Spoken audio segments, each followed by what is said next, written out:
কসবায় সুশান্ত ঘোষের ওপর হামলার মধ্যে এবার বালিগঞ্জের আরেক কাউন্সিলর সুদর্শনা মুখোপাধ্যায়ের বাড়িতে দুষ্কৃতী ঢুকে পড়ার অভিযোগ।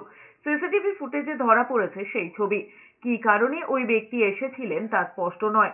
জানা গিয়েছে ৬৮ নম্বর ওয়ার্ডের তৃণমূল কাউন্সিলর সুদর্শনা মুখোপাধ্যায়ের বাড়ির ৩ তলায় পৌঁছে গিয়েছিল ওই ব্যক্তি। পুলিশ সূত্রে খবর, সাদা শার্ট এবং জিন্স পরা ওই ব্যক্তি কোনোভাবে দরজার লক খুলে বাড়ির ভিতর ঢুকে পড়ে। তারপর সিঁড়ি দিয়ে ৩ তলা পর্যন্ত পৌঁছে যায়। সেই সময় বাড়ির পরিচারিকা দেখতে পায়। খবর যায় গড়িয়াহাট থানায়। ঘটনার পরেই আতঙ্কে রয়েছেন বলে জানিয়েছেন Sudarshana Mukhopadhyay. Branded jeans T shirt, পুলিশের বক্তব্য হচ্ছে যে পাথাখোর গাঁজাখোর, কিন্তু সেরকম দেখে মনে হচ্ছে তার ইন্টেনশনও কিছু বুঝতে পারছি না।